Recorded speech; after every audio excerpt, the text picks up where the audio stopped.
Oh, life's so unfair. Is it too much to ask that when I walk by, people say, "Look at that lucky bastard. I hate him." Hey, hello, how do you do? Shady Doorags here. Well, the end of the year is approaching. That means it's time for us YouTubers to pull out all our best works and earn them riches. And of course, you intellectuals all know what the king of this channel is.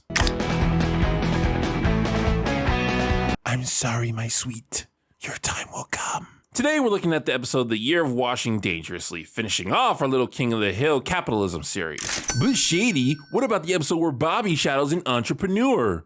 I'm gonna start calling you Angelica because you are never satisfied. So the episode starts with Hank and the boys drinking coffee in the alley, about to start their day. Hank lets the boys know that he's hoping to convince Buck to invest in a new project idea he has. I'm trying to convince him to put a new patio where customers can test drive the grills. Suddenly, Kahn comes in frustrated at his rotten luck. Stupid lottery. I don't know what I'm doing wrong. I live in a hillbilly neighborhood. I buy ticket in crap part of town. Kahn buying lottery tickets.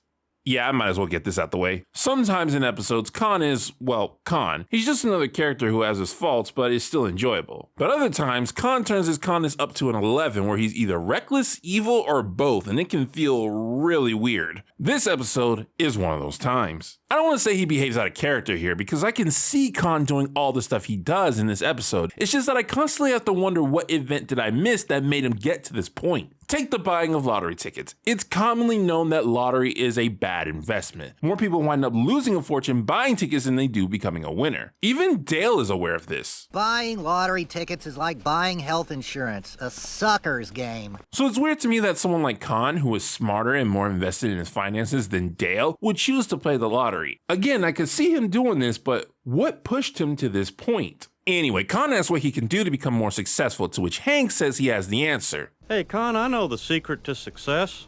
Hard work. I leaned in for that, too. Actually, Kahn's disappointment makes sense. Both he and Hank have been hard workers for years, and while they both are technically successful in their careers, neither of them are even close to living the lifestyle Kahn is referring to. And if I'm being 100% honest here, I actually think Hank is wrong. Hard work is not the key to success. Murder him for his heresy. A lot of people prescribe to the idea that they deserve more profit because they work hard, when that is simply not how profiting works. It doesn't matter how hard you work if the labor itself isn't worth much to other people. I don't care if you work 20-hour daily shifts and are the best at it in the world. No one is going to pay you a fortune to pour cereal in a bowl because that is something literally everyone can do. And if they can't, they can easily learn. Don't get me wrong, I do think one should be willing to work hard to achieve success. I would even say if you want to be successful, expect to work hard. But I don't think hard work is the quote-unquote key to success. The key to success is to do valuable work and seize opportunities. That's why people point to STEM fields for jobs that are likely to lead to success. Most of the world is completely reliant on STEM, so even if you get a low effort job in it, you're still likely to be valued. Remember, a handful of diamonds is worth more than a huge pile of sand. And not only that, but you have to be able to capitalize on whatever skills and assets you got going for you.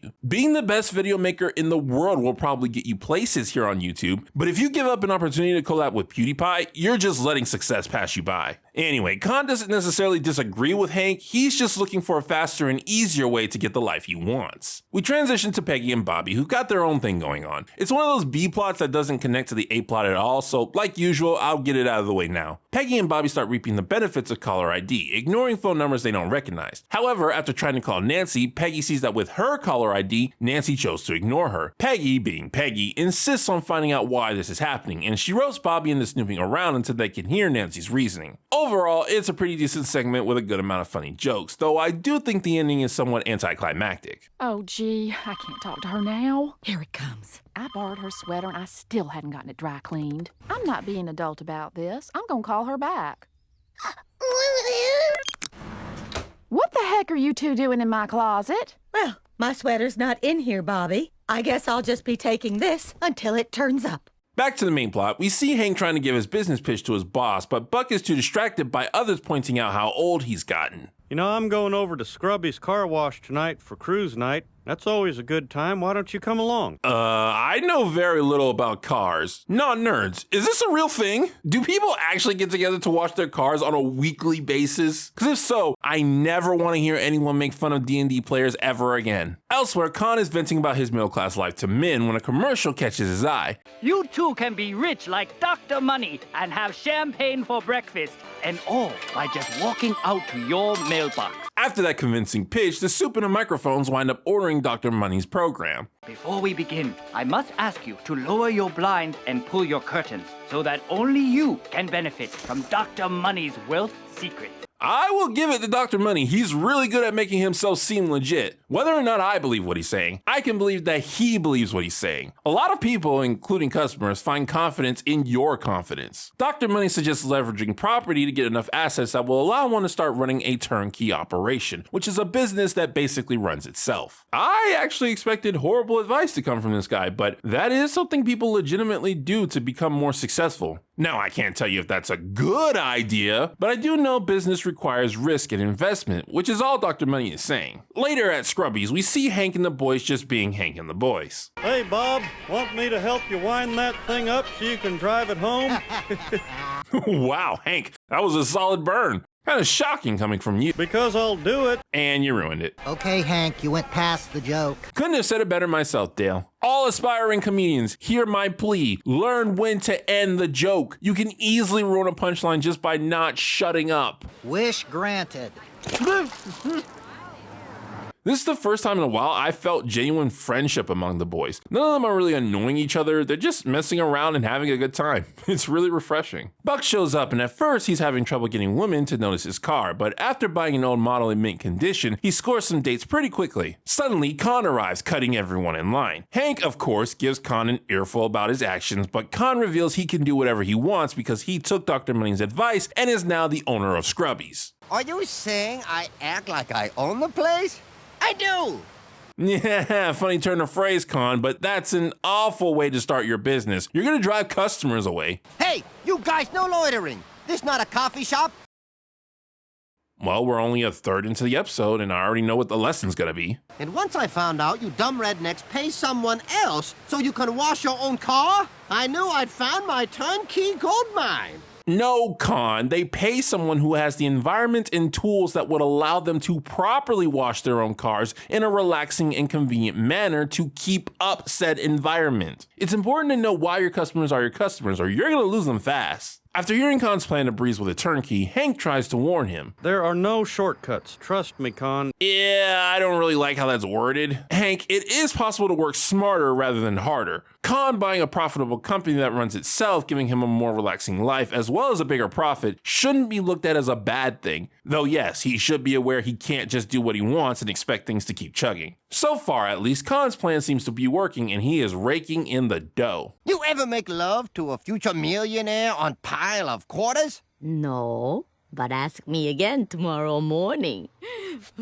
Admit it. Half of you wish you were Kahn right now. With money now pouring in, Min and Kahn start planning out their lives as millionaires. And then buy Super Bowl ad to tell my old boss to go to hell. Wait, Kahn, did you quit your job? No! With a turnkey and a 9-to-5, you can save up a ton of money until you've got enough in the bank to comfortably live off of just the turnkey. Quitting your job immediately makes you over-reliant on the turnkey operation. Through Min and Kahn's planning, we see the big problem these two are going to go through in this episode. They don't actually want the wealthy lifestyle of owning a turnkey. What they want are just the benefits of owning a turnkey. They don't care about making sure Scrubby's is a good business that provides good service. They just want the money that comes from it. Sort of like what Google wanted when it bought YouTube. While Kahn and Min are happy that their plan is working, their Icarus wings want to fly higher, so they decide to get more advice. I say, take a shortcut. Shortcut?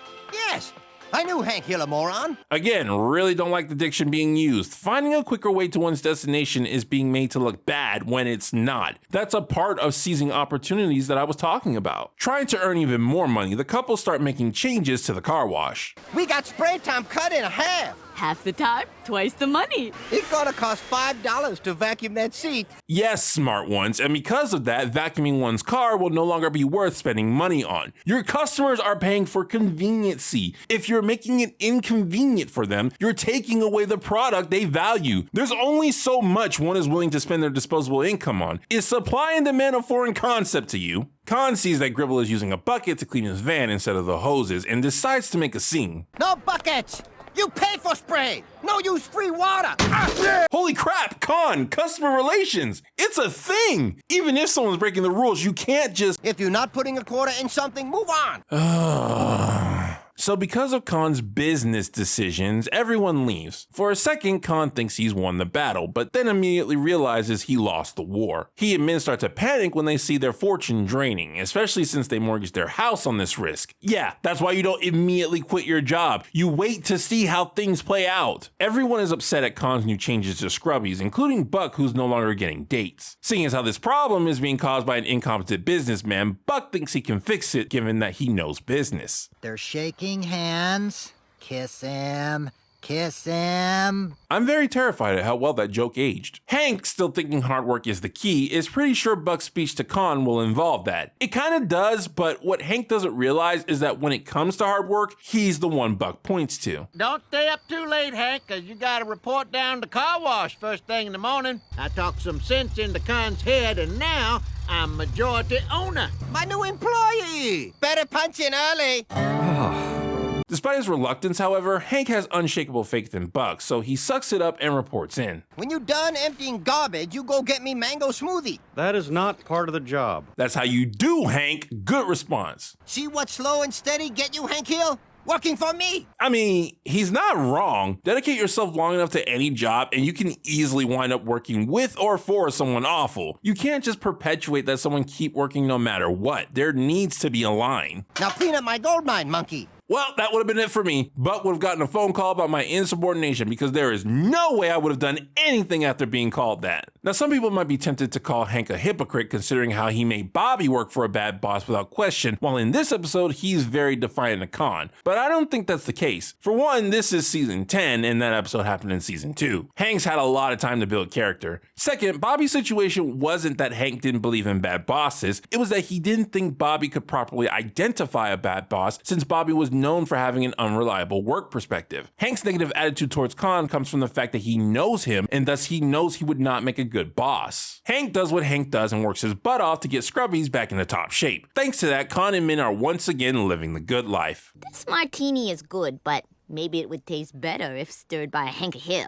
And I can make that happen. You see what I mean about Kahn's character? Min too, actually. What happened to y'all that y'all just feel the need to be evil? Do neither of y'all remember all the times Hank helped y'all out? The Mexico incident, aisle 8A? Shoot, Redneck on Rainy Street was only 2 seasons ago. After Kahn makes up his own motto that sounds a lot like Dr. Money, Min gets an idea. Why don't we sell how-to videos? We are Asian. We own a camera. Oh man, it's what everyone says right before they decide to try YouTubing. Kahn and Min begin filming a commercial with Kahn now being Dr. Quarters. Bruh, you are gonna get sued so hard. This new venture makes Hank's already difficult job even more difficult as Kahn decides to shoot and advertise at Scrubbies. Hank's frustration continues to build, not only from Kahn's actions, but from also being ignored by Buck. The place looks great, Hank. Kahn really seems to be getting the best out of you.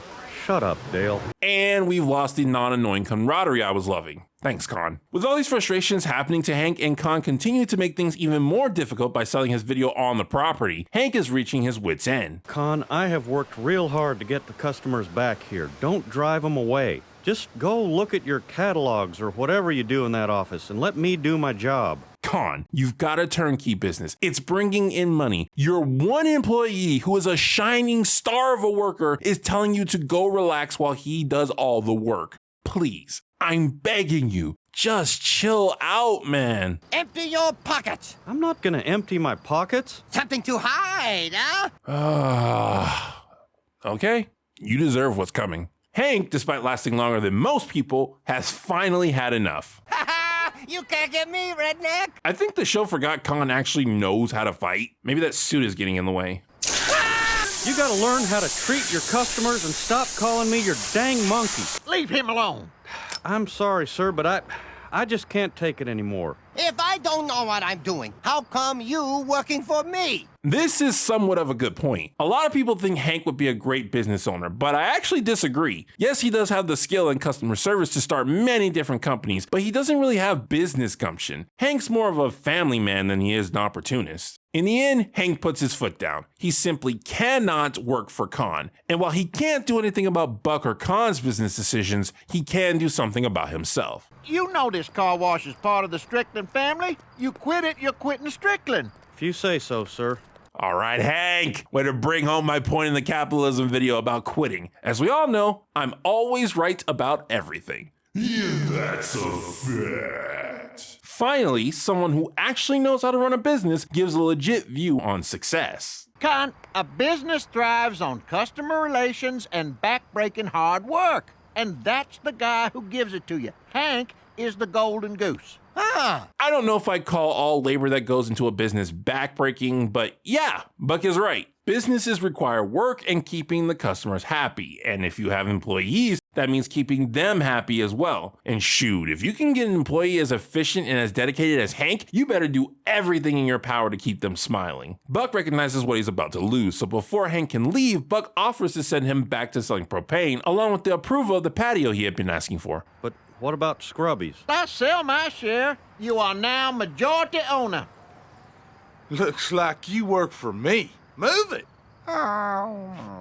So now Kahn's doing labor under a boss who doesn't like him. This is symbolic as Hank, who is the hard worker, got what he wanted in the end, while Kahn, who took shortcuts, is back to where he started. And that was the year of washing dangerously. It's an alright episode. It's got decent comedy and the overall plot is fine. My biggest problem is that it's another episode where Kahn is evil, and those tend to throw me off. Again, he doesn't feel out of character. It's just difficult for me to believe that this Kahn is the same one who went through the redneck on Rainy Street. Also, I think the lesson about hard work slightly missed the mark. Kahn's problem wasn't that he didn't want to work hard. It was that he had no idea how important relations are in a business. At the very least, however, the final lesson that's taught is a good one. Yes, there are ways to become successful fast and live an easier life. But once that happens, you can't just expect to do whatever you want and have things keep going your way. You have to understand what keeps you in the successful sphere and capitalize on that. Kahn had no idea what would keep him on top. He just knew he wanted to be there and look down on those who weren't. Thus, he frustrated his customers, his employees, until finally, he frustrated his business partner, which caused his downfall. All in all, this episode was a fun watch with some nitpicky problems to it, and a decent way to end off this trilogy of capitalism.